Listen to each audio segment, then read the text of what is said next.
Je marie ma fille aînée dans 3 jours. Félicitations. C'est la naissance de ma fille Cécile. Et le papa, il est mort. On dit que c'est les meilleurs qui partent en premier. Va pas là. Ma poupée à la naissance. Et la maman, elle a eu un petit coup de chaud? Non, je vais brûler le visage chez un marabout pour qu'elle décède, mais elle s'est juste pété la jambe au ski. Enfin, c'est déjà ça. Hein.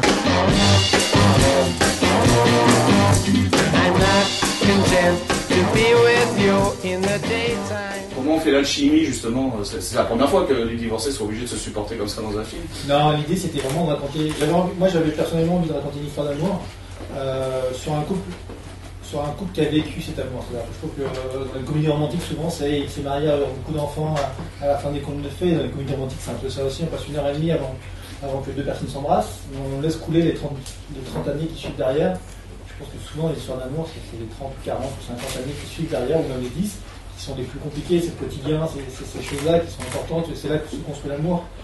Et j'aimais bien cette idée de commencer à raconter une histoire d'amour après un divorce. Savoir pourquoi, et remonter un peu l'histoire à rebours, savoir pourquoi on n'a pas pu se supporter, s'aimer assez pour tenir, et pourquoi souvent quand il y a beaucoup de haine, c'est qu'il y a beaucoup d'amour.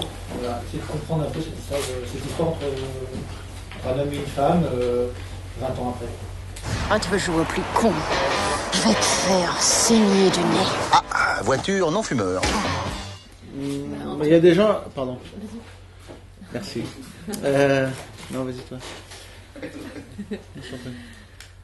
Non, mais en tout Il y a cas, des gens c'est avec un qui accent. j'ai travaillé il y a 20 ans et avec qui je m'entends pas du tout. D'accord. Non, je veux dire, ça n'a rien à voir avec le fait qu'on se soit connus il y a 20 ans. Maintenant, la différence, c'est qu'on a énormément aimé travailler ensemble il y a plus de 20 ans, en fait. On s'est rendu compte que c'était il y a plus de 20 ans. 40 ans. Non, il y a 25, je crois. Enfin, non, 23, 25 ans. Bref. On a toujours été frustrés de ne pas faire plus de choses ensemble. C'est pas faute d'avoir essayé, mais il y avait des problèmes de disponibilité. Voilà, c'est jamais tombé bien. Voilà. Et là, d'un seul coup, ce scénario de ces messieurs, ce film d'Alexandre nous tendait les bras pour nous réunir et pour donner à Valérie un rôle à sa dimension de grande actrice. Qu'est-ce qui vous a plu dans J'ai pas fini. Ce qui m'a plu en effet, c'est ce que vous disiez tout à l'heure, de se retrouver avec Dany. Bah forcément, on était des gamins quand on s'est rencontrés, on a fait ces sketchs juste pour se marrer comme ça. Enfin, c'était très léger, mais on s'est énormément amusé. Moi, j'ai un souvenir où on s'est énormément amusé, donc je savais que voilà, de se retrouver, c'était déjà quasi gagné, quoi. Voilà. Après le scénario, quand je l'ai lu, non, le scénario quand je l'ai lu. Je me suis dit tout de suite que c'était une histoire très simple, 2 acteurs qui sont tout le temps, enfin voilà, 2 personnages qui sont tout le temps ensemble, obligés de contraints de faire ce voyage ensemble pour aller au mariage de leur fille, ils se détestent. C'était un support de comédie génial, je trouve. Et puis je trouvais que c'était bien cruel, les dialogues étaient bien, donc voilà, ça m'a fait tout de suite très envie. Ouais. Oui, là, je trouvais ça moderne, quoi, la manière dont ces 2 personnages se haïssent. Voilà, c'est de l'amour, hein, c'est une forme d'amour assez qui s'exprime de manière négative, mais c'est une comédie anti-romantique. Et c'est joli, on sent qu'il y a un truc qui regrettent, ils sont dans le déni de leur amour, en fait. Oh, pardon. C'est quoi? Faudrait que t'aies plus le droit de prendre l'avion avec tes faux seins. Et donc il y a premièrement ça, ce rapport-là, le rapport de couple, le fait que ça aille très très loin dans la haine et dans la violence, comme souvent dans les couples, parce que le cadre du couple dans la société, c'est une sorte d'autorisation de blanc-seing qui dit allez-y, vous pouvez vous foutre sur la gueule. C'est vrai, parce qu'en société, dans le métier, dans la rue, dans n'importe quelle situation, on fait très attention, et dès qu'on rentre chez soi, on se lâche l'un avec l'autre. Et les règles, il y en a plus. Il y a les règles qu'on va établir dans le couple. Et l'homme et la femme, on va dire, ou l'homme et l'homme, ou la femme et la femme. très d'actualité. Mais je veux dire, non, mais on décide de ce que va être la relation et de à quel niveau ça va se situer et jusqu'où on va pouvoir aller sur le plan de l'énervement, de l'agacement, de l'engueulade, voilà, jusqu'à s'entretuer éventuellement. Toujours par amour, mais voilà, c'est ça qui était intéressant, d'une part, et secondo, le fait que d'être dans une comédie où le rôle féminin est tout aussi important que le rôle masculin. Ce qui est rare, ce qui est assez rare dans les comédies, Ouais. dans les comédies en général. Mais c'est vrai, quand on est arrivé au bout de l'histoire, au bout d'une histoire d'amour, je crois que on a besoin, comme les ados un peu avec leurs parents, pour se détacher, de passer par la haine. Et c'est vrai que pour trouver en tout cas ce rapport dans les personnages, c'est une vraie intimité, quoi. Il ne fallait pas avoir peur de montrer des visages assez moches, de ne pas avoir peur d'aller dans la cruauté, de se balancer des horreurs de façon gratuite. Maintenant, tu m'ouvres la porte et tu retournes à ta place, connasse. Accident de voiture en Autriche, vol d'une camionnette et d'un avion. Tentative de fuite, félicitations. Pour dire, moi ce que j'aimais, c'était trouver la vraie tension, enfin la vérité de ce truc assez violent, quoi, assez dur. Et en même temps que ce soit drôle, donc que ce soit se balancer des horreurs de façon ludique, quoi, de s'amuser avec ça. Comme font les gens quand ils peuvent se détester, quoi. Ils prennent un plaisir, il y a une espèce de truc jubilatoire, quoi. Et puis entre eux, ils veulent pas être ensemble, mais finalement ils sont toujours ensemble. Et même quand ils se retrouvent par hasard dans la caravane, c'est un hasard. Mais c'est une espèce de truc inconscient, quoi. Ils peuvent pas s'empêcher, ils sont ensemble, quoi. C'est épidermique, il y a un truc, ils peuvent pas s'empêcher. Par contre, il y a une vraie complicité, même dans leur duel, il y a une complicité, en fait. Parce que la barbichette, c'est quelque chose qu'ils faisaient quand ils avaient 20 ans, pour décider, voilà, qu'est-ce qu'on va manger ce soir, ils n'étaient pas d'accord, ils faisaient une barbichette. Aujourd'hui, il y a un peu d'impro, là. Voilà, pour là, c'est vrai que maintenant qu'ils détestent, ils font encore cette barbichette. Bon, il y a un axe un peu plus incisif, voilà, ils vont en profiter pour se manger un peu l'un de l'autre. Mais même dans la haine, comme dans l'amour, la complicité reste installée. On m'appelle Valérie. Comme c'est beau. Et moi, je suis tellement beau. Oh, mais j'ai pas ri. Ah, c'est vrai. Et cette forme de road movie, c'était une évidence dès le départ d'avoir besoin d'aller d'un point à l'autre comme ça? En fait, moi vraiment, j'avais envie de raconter une histoire d'amour, et Johan, qui a eu l'idée originale, voilà, quand je lui ai dit ça, il m'a dit, moi j'ai une histoire, là, c'est le volcan Eyjafjallajökull qui rentre en éruption, et on met un couple de divorcés qui va faire la route ensemble. Donc, et moi j'avais très envie aussi, dans mes envies de réalisation un jour, de faire un road movie. Donc j'ai retrouvé à la fois l'idée du couple, à la fois l'idée du road movie. Et c'est ça qui est drôle, c'est un peu de poisson en dehors de l'aquarium. À un moment donné, ils partent d'un décor qui est l'aéroport de Munich, quelque chose de très. Une ville en fin de compte, pour au fur et à mesure se retrouver dans un itinéraire bis. Et c'est ça qui est intéressant dans les road movies, c'est de pouvoir à un moment donné lâcher les gens dans des lieux qu'ils ne maîtrisent pas, face à des gens qui ne connaissent pas et qui ne vont pas maîtriser non plus. Et on avance toujours dans un road movie. On passe d'un décor à un autre. On se retrouve face à des situations inattendues. Et le décor, ça influence sur le scénario, ou c'est le scénario qui influence sur le décor chez vous? Les deux, en fait. On a d'abord écrit l'histoire, on a cherché à écrire le parcours, voilà. On est passé par plein de salles différentes, on dit partant en marche arrière, voilà. Enfin, on a cherché des choses, et puis après, c'est vrai qu'au fur et à mesure, c'est presque même inconscient, l'évolution du couple évolue aussi par rapport au décor. Voilà. Moi, quand je suis parti en repérage, j'ai trouvé des décors, des choses, on a réécrit aussi par rapport à ces décors en disant ah non, mais ça, on l'a fait là, peut-être que dans ce décor-là, on peut peut-être faire évoluer les choses.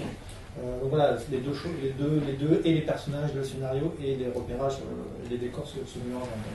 On a toutes nos âmes gâchées. Il va falloir plusieurs verres.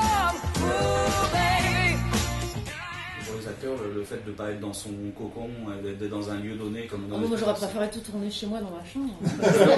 Justement, parce que vous avez préféré tourner dans votre chambre. Non, mais est-ce que ça joue le fait, parce que ça fait un peu colonie de vacances, on se renferme en fait dans un espèce de lieu particulier, quoi, qui n'est pas le sien habituel. Colonie de vacances, non. Pas vraiment. Stop copying me. Mais on a eu non, parce qu'on a voyagé pas mal. Non, même si c'est des conditions de voyage plutôt confortables, c'est quand même beaucoup de routes. Donc, non, quand vous tournez c'est très compliqué. Tourner sur l'autoroute, c'est compliqué. Non, c'est du bruit. Non, il y a des camions, les trucs, il y a la poussière. Voilà. Sinon, vous préférez les pharmacies croates ou les pharmacies autrichiennes? Les pharmacies? Bah oui, parce que je sais que vous avez un rapport d'amour avec la pharmacie. Oui, j'adore les pharmacies. Ouais. J'adore. Tout est là. Tous les médocs. J'adore les pharmacies. Je suis dingue. Je peux faire. C'est vrai? Oui. C'est dingue. On se l'est pas dit. J'ai même écrit une pièce, c'est vrai. Dans une pharmacie? Ça s'appelle la pharmacie. Ça existe déjà. Hein. Oui. Ouais, il y a quelqu'un oui, dans les années 50. Oui. C'est pas vrai. Si, je te promets. Donc c'est sorti déjà. Donc oublie. Tu peux jeter ton texte. Et donc. Non, je dis c'est n'importe quoi. Oui. C'est vrai, un truc qui se passe dans la pharmacie. Ouais. Mais là, c'est pas le propos du rendez-vous. Oui, mais bon, voilà, on parle de pharmacie, c'est vrai, moi aussi, j'adore les pharmacies. C'est vrai? C'est très bien rangé, comme ça, bien. Ah, moi, c'est plus la molécule qui m'intéresse. que le contenant. Mais non, c'est tout. Voilà, c'était beaucoup d'énergie, de se justement plein de rebondissements, de s'engueuler, dans différentes situations et dans différents endroits. Donc c'est mieux. Moi, je vais vous dire ce qu'il y a de pire au cinéma. Je vous dis ce qu'il y a de pire en tournage, c'est les dîners. Quand il y a des longs dîners ou des déjeuners, ou dès qu'on est à table, c'est terrible parce que vous pouvez passer plusieurs jours à manger la même chose, froide, et à recommencer les choses dans des axes différents. Et à un moment donné, il y a toujours le réalisateur qui vient voir en disant « On voit que tu ne manges pas, on voit que tu n'avales pas la nourriture. » On fait « Ah, ok, je vais continuer à l'avaler. » Et vous pouvez manger jusqu'à 300 kilos de... C'est pour ça que les saucisses, vous avez filmé Ah, là, ça va. Non, non, j'en ai mangé quand même, la saucisse de dinde. Hein, 2,50 m. J'en ai mangé, j'ai mangé. J'en ai gardé un peu. J'en ai encore dans la poche. C'est du cinéma vérité. Non, mais là, Actor Studio, ouais. C'est comme on embrasse avec la langue, on mange la saucisse. Comparaison. Non, mais voilà, ce qui est agréable, c'est de suivre, c'est de jouer ensemble, d'être porté par un projet, d'être une sorte de famille qui se crée et au bout d'un tournage, on est tous très très liés, quoi. Toujours, surtout quand on est à l'étranger. Avec des équipes d'ailleurs internationales. Et puis, ce qui était très chouette, c'est qu'on a fait 5 semaines de route. On a vraiment fait l'itinéraire pendant 5 semaines, les 5 premières semaines. On a vu des endroits magnifiques. Ouais, des endroits magnifiques. On changeait de décor tous les jours, donc il y avait une sorte en même temps d'intensité parce qu'il fallait se connaître. Déjà, on prenait un peu de temps de se connaître, mais en même temps, on n'avait pas le temps de traîner tous les jours. On changeait de décor, on passait d'un aéroport à une station-service, des décors pas faciles. On pouvait avoir qu'une journée, donc. Il y a un peu une sorte de solidarité de famille un peu, voilà, qui s'est créée, et puis après on est rentré à Paris, et puis là on s'est dit, il y a encore cette semaine à faire. Donc au moins on avait trouvé le rythme de croisière, et je pense que ça a resserré les liens à un moment donné. Ouais. Qu'est-ce que tu fais? Mais je te sauve la vie! Quand en volant de voiture de police? Est-ce que tu pourrais pas me dire une fois dans ta vie merci? Eh ben merci, bravo d'avoir volé une voiture de flic pour faire 50 mètres. Les acteurs étaient vachement bien. C'est vrai que le choix des acteurs était formidable. Il y en a même un que j'ai pris pour mon film. Hop, j'ai dit, donne-moi ton numéro, toi. Le vieux qui jouait Je t'emmerde. Mais ce qui est génial, par exemple, c'est vraiment un détail, mais le garçon qui fait le gardien de l'hôtel la nuit, c'est un Slovène, et on s'est rencontrés par Internet. Tout s'est fait par Internet, en fait. Parce que tu rencontres beaucoup de trouver vraiment un Slovène, et bah voilà. Que tu as une sexualité très épanouie sur Internet, et du coup, comme beaucoup d'entre nous. Mais tu es slovène. Ça a été un principe fait à distance par Internet, on s'est vu 2-3 fois, on s'est parlé après. Il a fait des photos et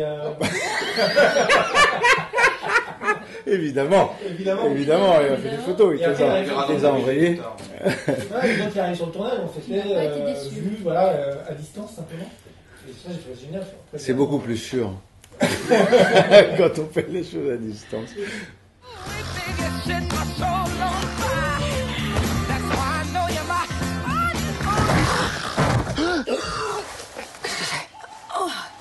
T'as dû faire un cauchemar, à mon avis.